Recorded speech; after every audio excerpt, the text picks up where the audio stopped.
Les règles de la basmala par 5.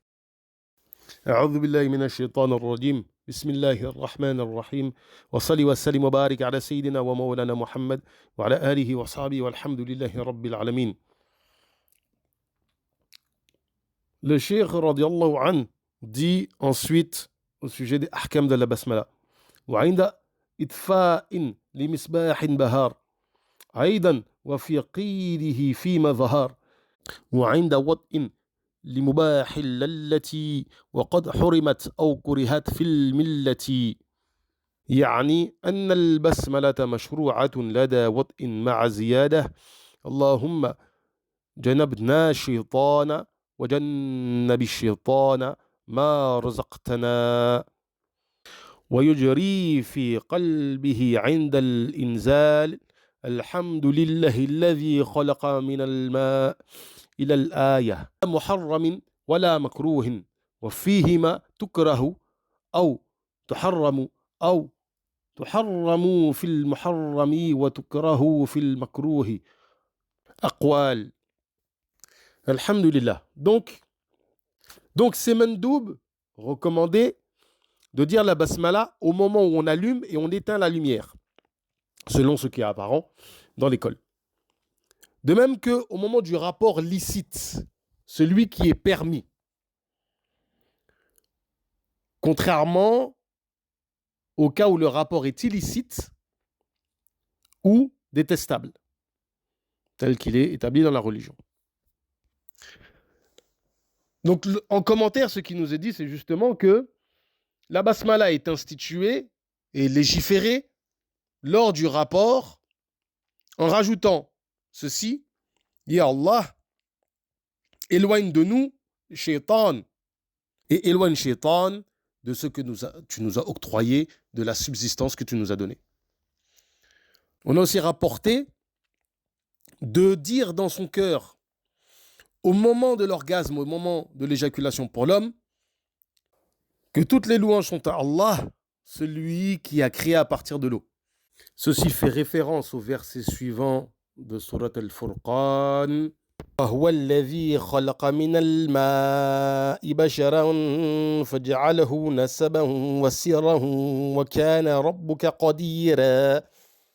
Ceci, c'est dans le cas du rapport qui est licite. Et il y a au sujet du cas du rapport qui est haram ou du rapport qui est makruh plusieurs avis. Un avis qui dit que c'est makruh de manière absolue dans les deux cas.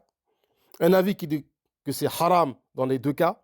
Et un avis qui dit que c'est haram dans le cas du rapport haram, makruh dans le cas du rapport makruh. Le cheikh rajoute en commentaire ومن أمثلة الوطء المكروه وطء الجنوب ثانيا قبل أن يغسل فرجه ومنها نقض الوضوء المؤدي إلى انتقاله لتيمم على ما في قول الشيخ خليل ومنع مع عدم ماء تقبيل متود وجماع مغتسل أن المنع أراد به الكراهة تأمل.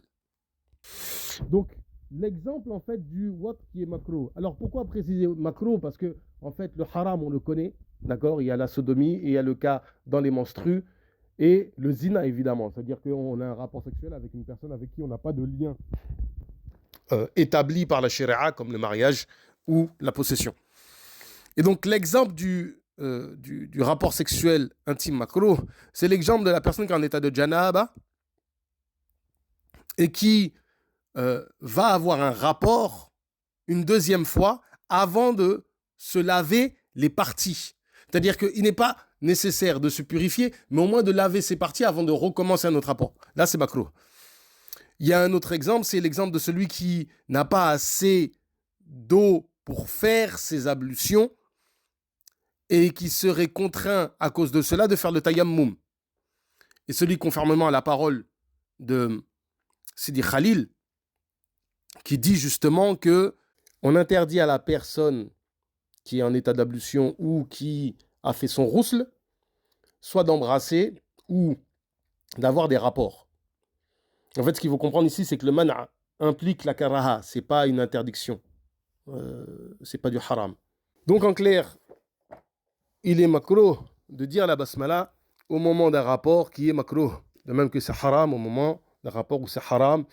Et ainsi, on peut aussi souligner une information importante, c'est que le rapport intime, dans le cadre du mariage, est une adoration, comme ce que l'on peut comprendre du chapitre du mariage. Rabbi zinna ilman wa amalan wa adaban wa fama wa hablan ya akramu fi tilawa khayran kathira minka wal halawa wa salli wa sallim wa barik ala sayyidina wa maulana Muhammad wa ala alihi wa ashabihi walhamdulillahi rabbil alamin.